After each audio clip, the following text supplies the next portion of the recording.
Vintage Magic. Game, collect, invest. For more information about our consulting and professional services, visit vintagemagic.com. Demonstrate to the player base that they don't really care about the reserve list at all, and they'll do everything they possibly can to kind of wiggle their way around the gray areas of it as much as possible if it means that they can make more money.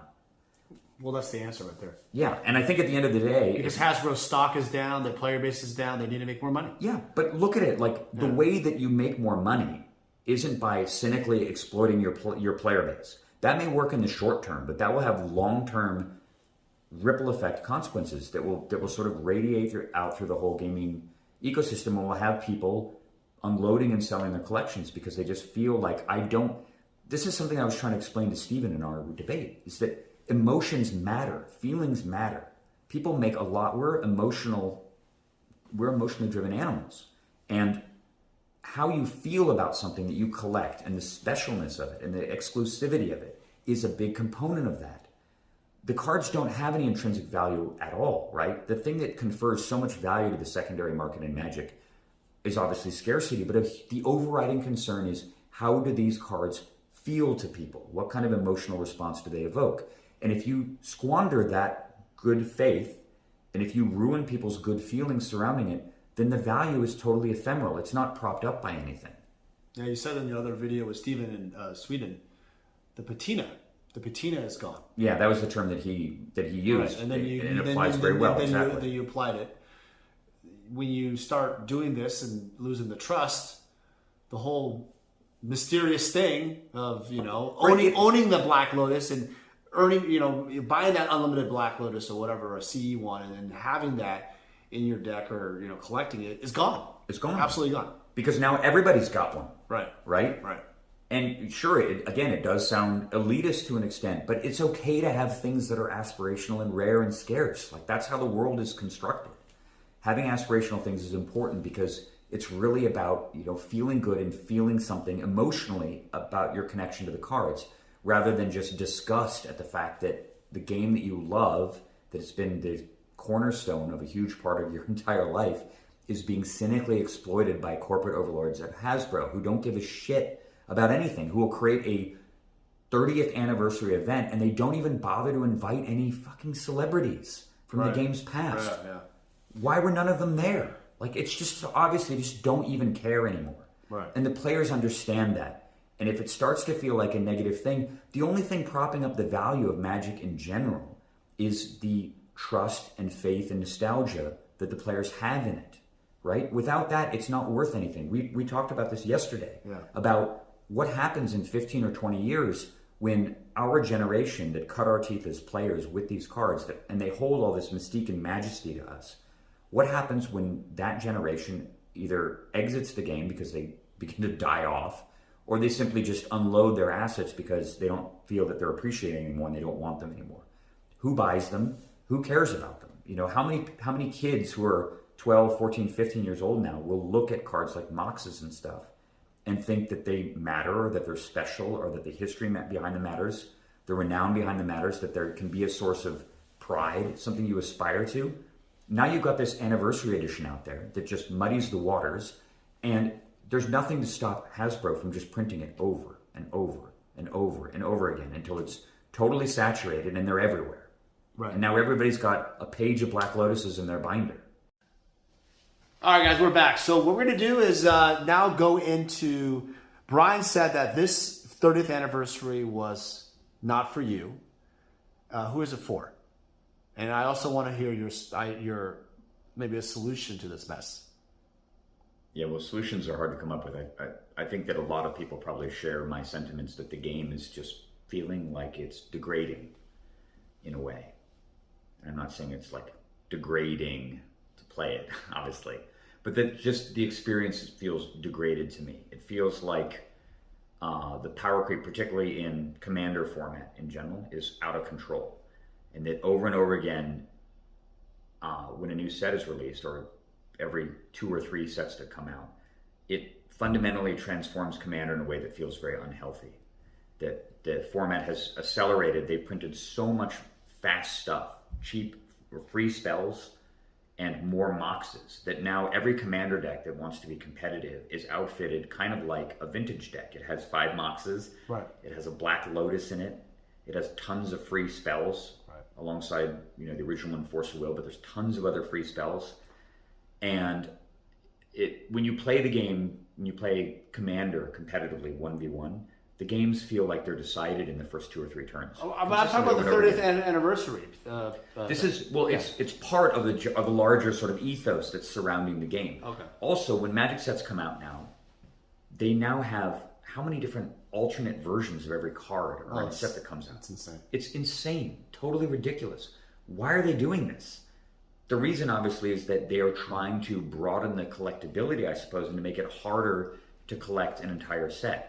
But it's totally artificial, right? It's this cynical, artificial construct. Let's just make all the rare, like 4 different pictures of all the rares, so that the collectors have to go and buy 4 times as much product to make a full set.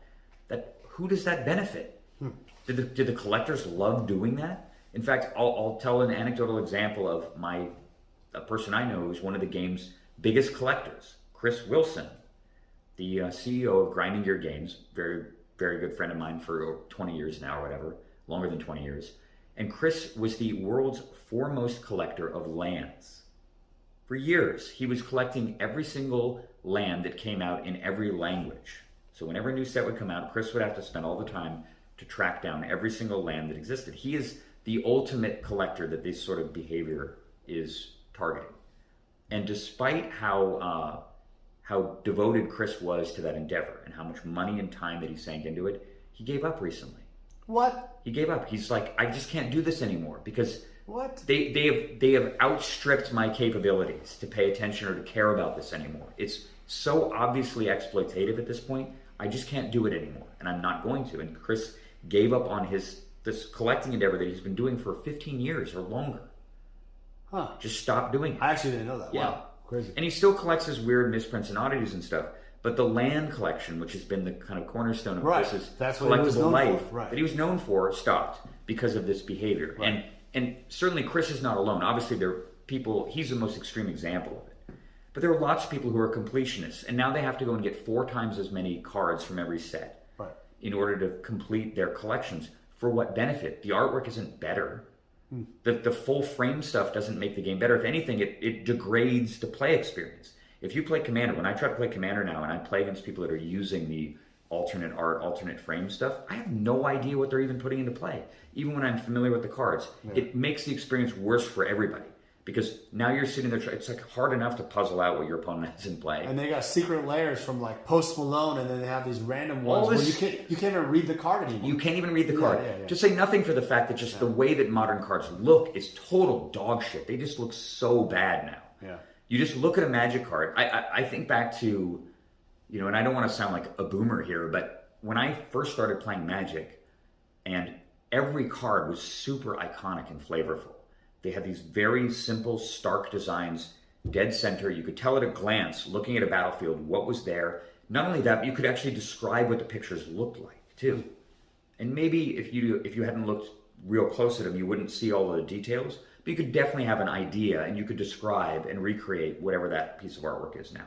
Good luck doing that with one of the modern sets, where the pictures are these relatively large digital art pieces condensed down to a tiny, tiny little thumbnail, and in many cases modified and stretched and stuff in order to, you know, fill out the frame or whatever, to make them different from the other identical versions of that card in the set. Right. And from a distance, the battlefield just looks like a different game. It just looks like a total mess. Right. And so many of the cards look this way now. And it just feels like, again, the game just feels degraded to me. It just feels like it's not the same thing. It's not being made by the same people who have the same values and care about it the way that they have for all this time. So if a guy like Chris won't buy the 30th anniversary set or fill his lands because he got exhausted by it, and he doesn't have wallet fatigue, but it's more of like a collection, like a collecting fatigue in a sense that, or also a confidence problem. You said you don't trust what they're doing with the whole business. I wouldn't trust them to not just reprint. It wasn't even the 30th anniversary anyway. It was the 29th anniversary. Right. So it's totally arbitrary. They could just print the real 30th anniversary edition next year. Right. There's nothing to stop them. Yeah. Once the cat's out of the bag in this regard, once we no longer regard the reserve list and all of its promises as sacrosanct, which is extremely important, there's nothing to stop them from just going, hey, our stock's fallen a little bit further. Let's just print more expensive shit. Do you think they're going to re-put the reserve list actually? I don't think that they can get away with it legally, but we've clearly seen that they will exploit every available loophole to try to tap into that marketplace. They know there's all this money in the secondary market of Magic. What they don't recognize is that what makes Magic special is the fact that it's sacrosanct.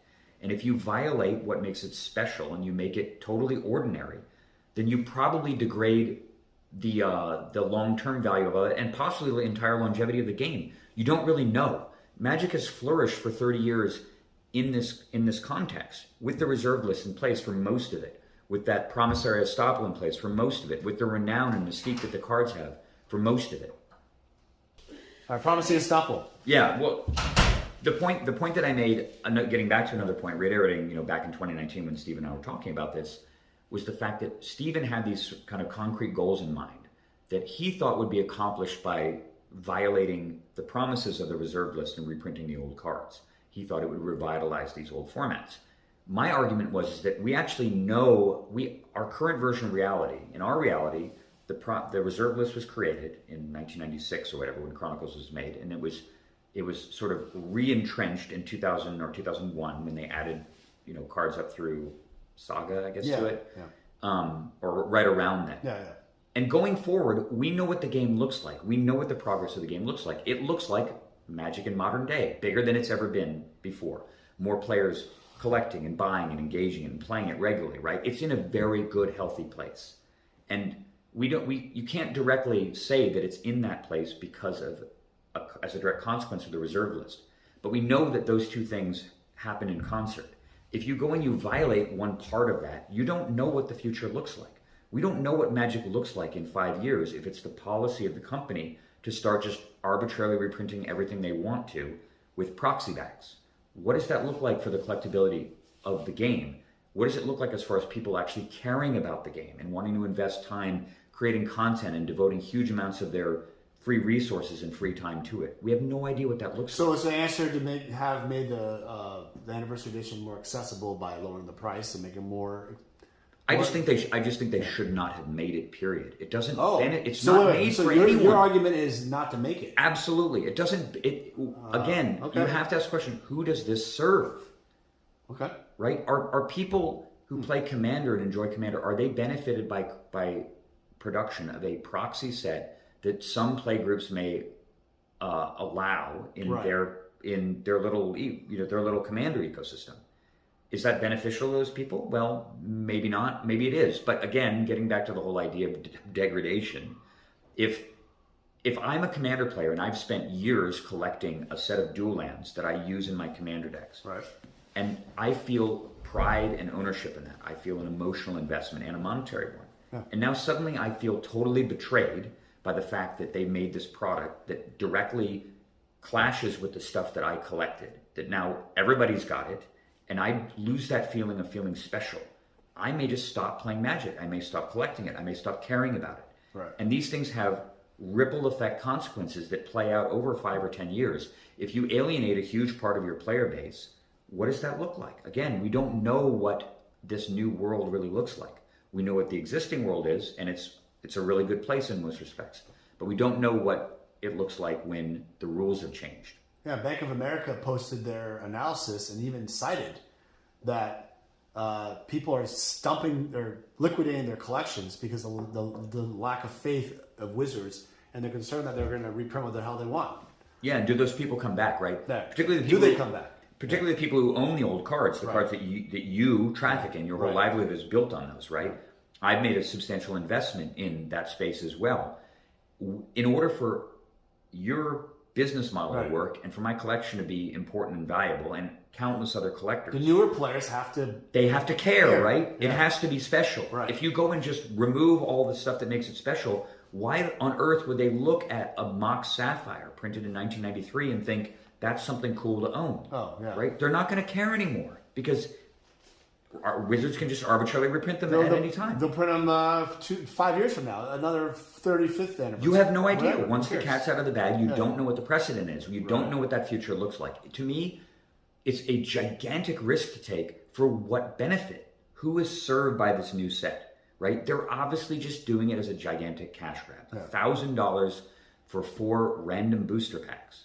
Short-term gain, long-term pain. Long-term pain. Big time. Exactly. Which is the tale of countless games and companies and products that have fallen by the wayside because you get decisions about something like a game and its gigantic player base and ecosystem made by people who have nothing to do with it, no emotional investment in it. Right. They don't care about it at all. To them, it's just dollars. All right, let's and enriching shareholders. That's how you get an event like Magic 30, right? A cynical thing designed to just milk money out of the player base. And it's so obvious. So fucking obvious. All right, obvious. so let's, a few more minutes. Why don't you sum it all up? Just sum it all up for me. What do you, just tell the audience here. The general... obviously, I hear a lot of the general summation is this. I've been playing Magic for 29 years. I started playing at the beginning of 1994. Right. It has been the cornerstone of my life since I was 19 years old. I owe so much of what I have in my life in terms of opportunity, affluence, friends, connections, everything to this game. I care more about Magic than I care about anything at all in the world except for probably my son. And as a result of that, I have a lot of passion about it, and particularly I care a lot about Magic's history and what it represents as a very special, unique thing in society.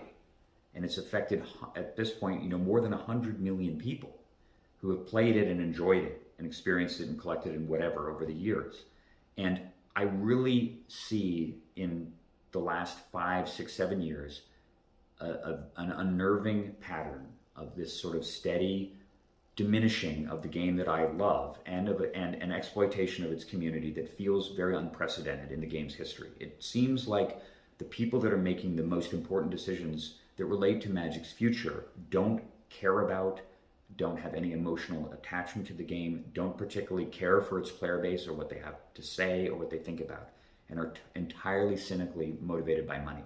And I think that if the game is really going to continue to grow and flourish and improve as it has for so long, there need to be people who actually care about these sort of things making the decisions. And I don't know if that's possible, unfortunately, because I don't know whether or not Hasbro now views Magic as something that they need to unload to try to recover their money, to bolster their share price or something.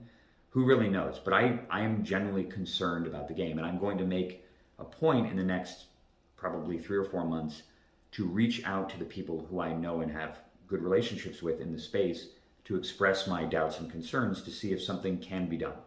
Because this is the most concern I've ever seen you have. Yeah, I mean, I generally feel it. And it's something, yeah. it's this little frog in the boiling water thing. It's been something that's been slow and steady and insidious, just incrementally. Every year, I'm kind of just doing a gut check of like, man, Commander, I'm not enjoying it the same way. I barely play it anymore now online. A few years back, and I didn't get burned out on it. I've never gotten burned out on anything in Magic at all, except for probably old school format, just because it's the same thing every time. But Commander format has so much diversity in it that there's enough there. You can constantly iterate and try new things because the card pool is so huge and it's really not fundamentally solved. And I really found myself just not caring about the format anymore because the version of that format that I learned 10 plus years ago compared to now, it bears almost no resemblance to it at all. The objectives are totally changed. The power level is totally changed. The speed is totally changed. The interactivity is totally different. And it's all negative. None of it is improved at all. The power creep is totally out of control. And there's deeper systemic problems going on in the game. And I think Commander is sort of like, maybe the canary in the coal mine of the bigger issues at foot. I wish it were better. All right. Thanks, Brian. Thank you for your time. All right, guys. Long-winded video. Please put a comment below. I'm sure we'll hear from Brian again on other future topics. We will try to do an interview with Brian and Steve Menendian one of these days as a follow-up, but I gotta say, Brian, your passion obviously conveys through the video that there's something deeply wrong with WotC. And it starts with the management. I think and you can just see it, right? Yeah. There's a reason why Hasbro's share price is greater. It's not an accident. It's not a coincidence. And I think you're right. We've lost confidence, and I as a seller of cards, I've lost a lot of confidence too. It's hard to say that. I love the game very much, just like yourself. Yeah. So, all right, thanks. Totally. Hey everyone, it's me, Daniel with VintageMagic.com. I want to share with you more about how we handle consignments. So to begin the consignment process, we actually need to start with the consultation service. In this consultation, I will determine what you're looking to do.